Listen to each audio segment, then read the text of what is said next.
ఉద్యోగాల లెక్కల్లో 6,000 లైసెన్స్ సర్వేయర్ల ఉద్యోగాలను కూడా కలిపారని, ఆ 70,000 ఉద్యోగాల ప్రకటన బూటకమని ఆరోపించారు.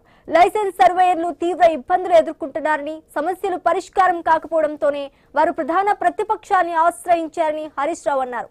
ప్రజల నుంచి డబ్బు తీసుకోవాలని కలెక్టర్లు చెప్తున్నారంటూ సర్వేయర్లు ఆరోపిస్తున్నారని తెలిపారు.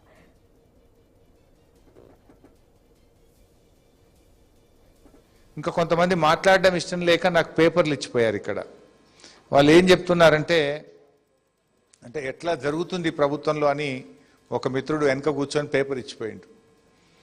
Budvel village survey number 282, 283 and 284. ఈ బుద్వేల్ విలేజ్లో 30 ఎకరాల భూమి ఇది వాస్తవానికి 22A ఉంది. ఉండంగా కూడా ఇప్పుడు దాన్ని క్లియర్ చేసి ఆ ల్యాండ్ను రిజిస్ట్రేషన్ చేయడం జరిగింది అని చెప్పి ఇక్కడ ఇస్తున్నారు. ఇది this land is located besides the government ORR land. ఇది డైరెక్టర్ సర్వే సెటిల్మెంట్ మీద ఒత్తిడి తెచ్చి క్లియరెన్స్ ఇచ్చారు.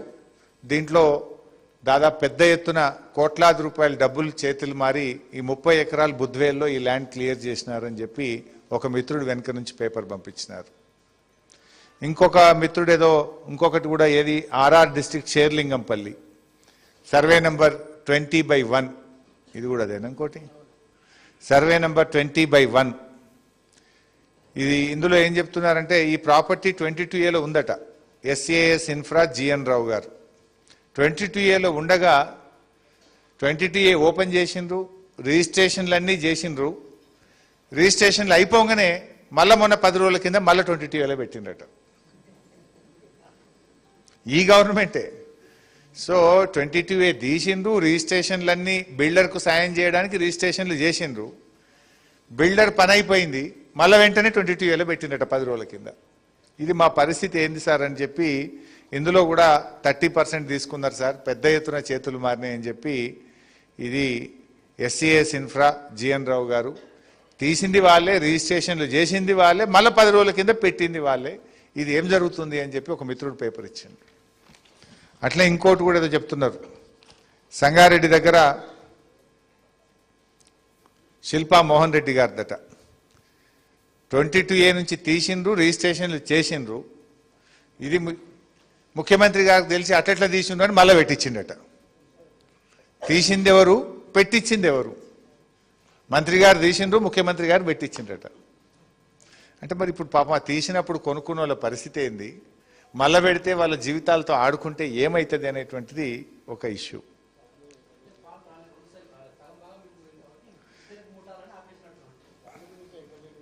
సరే, ఇప్పుడు అమీన్పూర్ది కూడా ఒక మిత్రుడు చెప్పింది, సుప్రీంకోర్టు జడ్జిమెంట్ వచ్చింది, మాకు TPR Anand Nagar KSR colony దాదాపు 500 ఇండ్లు ఇప్పుడు వాళ్ళన్నీ కూడా 22Aలో పెట్టి కాలనీ వాళ్ళని ఇబ్బంది పెడుతుండ్రు అని చెప్తా ఉన్నారు. జనరల్గా రేవంత్ రెడ్డి గారు ఏమంటాడంటే నేను రియల్ ఎస్టేట్ చేస్తా, పొంగులేటి గారు కూడా అదే చెప్తాడు. మా రేవంత్ రెడ్డి గారు పొంగులేటి గారు మాకు రియల్ ఎస్టేట్ బాగా తెలుసు అంటారు. మేము రియల్ ఎస్టేట్ వ్యాపారం నుంచే పైకి వచ్చినాము అంటారు. మరి రియల్ ఎస్టేట్ బాగా తెలిస్తే ప్రజలకు ఏమన్నా మేలు జరగాలనా? ప్రజల ఆస్తులను ఇట్లా కబ్జాలు పెట్టి 22Aలో పెట్టి ప్రజల్ని వేధించడం జరగాలనా? పొంగులేటికి రేవంత్ రెడ్డి గారికి రియల్ ఎస్టేట్ బాగా తెలుసుకోవచ్చు, కానీ BRS నాయకులకు పోరాటాలు బాగా తెలుసు. ఎందుకంటే తెలంగాణ ఉద్యమంలో పోరాడి తెలంగాణ సాధనలో పాల్గొన్న వాళ్ళం మేము. నీకు రియల్ ఎస్టేట్ తెలిస్తే మాకు పోరాటాలు తెలుసు. నువ్వు 22Aలో పెడితే దాన్ని ఎట్లా దించాలనో కూడా BRS నాయకులకు తెలుసు. మేము విడిచిపెట్టే ప్రశ్నే లేదు. ఇలా వాళ్ళే ఆలోచించుకోవాలి, తక్షణమే ఈ సమస్యను పరిష్కరిస్తారా లేదు ప్రజల పాదాల కింద నలిగిపోతారా, ఇలా వాళ్ళు ఆలోచించుకోవాలి. ఎందుకంటే ఇంత సీరియస్ ఇష్యూ ఇది. ఒక వ్యక్తిదో, ఒక కాలనీదో, ఒక ప్రాంతందో కాదు.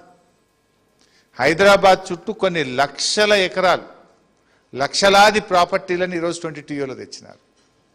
జోక్ ఏంటంటే మీరు గమనించి ఉంటారు, ఓ 10 రోజుల కింద పొంగులేటి శ్రీనివాసరెడ్డి గారు ప్రెస్ మీట్ పెట్టిండు.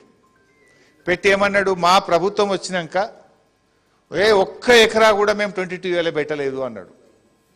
10 రోజుల తర్వాత ఏమన్నాడు, నిన్నగాక మొన్న లేలే తప్పైంది, మా ఆఫీసర్లు తప్పు చేసిండ్రు, సారీ అంటుండ్రు.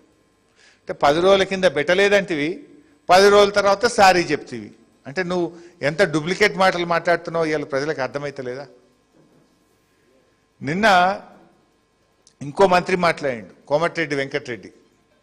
ఆయన ఏమంటాడు నిన్న, నేను 4 నెలల కిందనే చెప్పిన రేవంత్ రెడ్డికి, మా యాదాద్రి జిల్లాలో దాదాపు 40,000 ఎకరాలు 22,000 పెట్టిండ్రు అని చెప్పి నేను 4 నెలల కిందనే రేవంత్ రెడ్డికి చెప్పిన అంటాడు. మరి నాకు అర్థం కాని ఏంటంటే, ఇది ముఖ్యమంత్రికి తెలియకుండా జరగలే కదా. స్వయంగా కోమటిరెడ్డి వెంకటరెడ్డి ఒక మంత్రి గారే చెప్తుండు, 4 నెలల కిందనే నేను రేవంత్ రెడ్డికి చెప్పినా మా యాదాద్రి జిల్లాలో 40,000 ఎకరాలు ప్రాహిబిషన్లో పెట్టిండ్రు, 22,000 పెట్టిండ్రు అన్నాడు. మరి నిద్రపోతుండా రేవంత్ రెడ్డి? నీ కేబినెట్ కొలీగే చెప్పిండు నీకు ఈ భూమి నిషేధిత జాబితాలో 40,000 ఎకరాలు పెట్టిండ్రు. వెంటనే అదే రోజు ముఖ్యమంత్రి స్పందించుంటే, అదే రోజు రేవంత్ రెడ్డి విచారణకు ఆదేశించుంటే ఇదంతా జరుగునయ్యాల. ఇన్ని లక్షల మంది ఇలా ఆగమైదురా.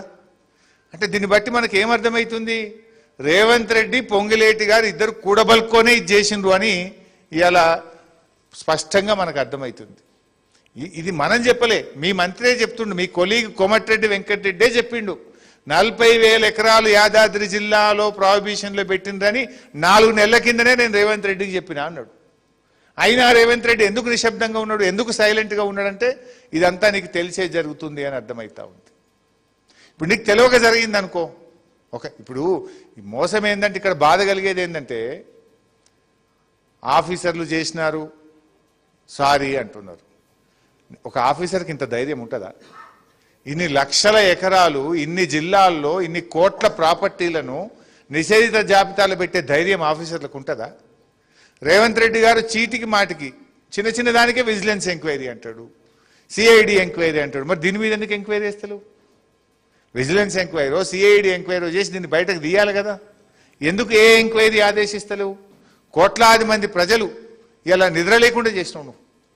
ఈ తమ్ముడు చెప్పిండు కదా ఇప్పుడు, పాపం రాజేషు, ఇంకొక తమ్ముడు శ్రీనివాసు, వాళ్ళ పరిస్థితి ఏందో మనం చూసినాం. ఇంట్లో ఆడోళ్ళు పరిశాన్ చేస్తుండ్రు, ఇదెందుకు కొన్నవాన్ని లొల్లి పెడుతుండ్రు అంటుండ్రు శ్రీనివాస్. అంటే ఎన్ని కుటుంబాలు ఎంత టెన్షన్ పడుతున్నాయి. రేవంత్ రెడ్డి నిజంగా నీకు సంబంధం లేకపోతే తక్షణమే పొంగులేటి శ్రీనివాసరెడ్డి బర్తరఫ్ చేయి. పొంగులేటి శ్రీనివాసరెడ్డి బర్తరఫ్ చేసి మొత్తం ప్రాపర్టీలు మళ్ళీ యథావిధిగా తీసుకురా. ఆయన ప్రజలను ఎందుకు ఇబ్బంది పెడుతున్నారు మీరు? ఇప్పుడు ఏమంటున్నారు, ప్రజలు పోయి దరఖాస్తులు పెట్టుకోవాలి, ప్రజలు పోయి ఆఫీసులలో అప్లికేషన్లు పెట్టుకోండి. అప్లికేషన్లు పెడితే రాజేష్ దరఖాస్తు పెడితే 25 రోజుల దాకా ఎంఆర్ఓకే చేరలేదు. మా రెడ్డి గారు చెప్పిన అప్లికేషన్ పెడితే కలెక్టర్ ఆఫీస్కి పోతే సొప్పేయమంటుండు. కలెక్టర్ యుఎల్సి ఆఫీస్కు 25 సార్లు పోతే ఎందుకు తిరుగుతున్నారు, మా దగ్గర రావద్దు పోండి అంటున్నారు. అప్లికేషన్లకు విలువే లేకుండా అయిపోయింది ప్రభుత్వంలో. ఇప్పుడు పెట్టింది మీరు, ప్రాహిబిషన్లో పెట్టింది మీరు, ఏ భూములు పెట్టినరో మీకు తెలుసు. మరి ఆ భూములను తీసేయండి. దానికి ప్రజలను ఎందుకు కోసపుచ్చుకుంటున్నారు? ప్రజలు వాళ్ళ వ్యాపారాలు ఆఫీసులకు పోకుండా ప్రభుత్వ కార్యాలయాల చుట్టూ తిరుగుడెందుకు, ఈ లంచాలు ఎందుకు, ఈ పర్సెంటేజ్లు ఎందుకు, ఈ కమిషన్లు ఎందుకు, ప్రజలను ఎందుకు కోసపుచ్చుకుంటున్నారు? నిజాయితీ ఉంటే తక్షణమే మీరు ఏ భూములైతే ప్రాహిబిషన్లు పెట్టినరో మీకు తెలుసు. మీరే పెట్టినరు, డిసెంబర్ 2025లో పెట్టినారు, కొన్ని ఈ మధ్య కాలంలో పెట్టినారు. ఏవైతే అన్యాయంగా ప్రజల ఆస్తులను మీరు 22లో పెట్టినరో వాటిని యథావిధిగా తొలగించండి. దానికి ప్రజల ఉసురు ఎందుకు పోసుకుంటున్నారు? ప్రజలను ఆఫీసుల చుట్టూ తిరుగుడు, ప్రజల సమయాన్ని ఎందుకు వృధా చేస్తున్నారు? ఏవి పెట్టినరో వాటిని తొలగించే బాధ్యత ఇవాళ ప్రభుత్వం మీద ఉంది అని చెప్పి నేను ఇవాళ ప్రభుత్వాన్ని డిమాండ్ చేస్తా ఉన్నా. అండ్ అదేవిధంగా ఇవాళ రేవంత్ రెడ్డి గారు కూడా నిజాయితీ రుజువు చేసుకోవాలి. నీకు ఇందులో భాగస్వామ్యం లేకపోతే తక్షణమే పొంగులేటి శ్రీనివాసరెడ్డిని బర్తరఫ్ చేయాలి. బాధ్యులైన అధికారుల మీద కూడా వెంటనే చర్య తీసుకోవాలి. ఈ భూములన్నీ కూడా రిజిస్ట్రేషన్ చేయాలని కోరుతా ఉన్నాం.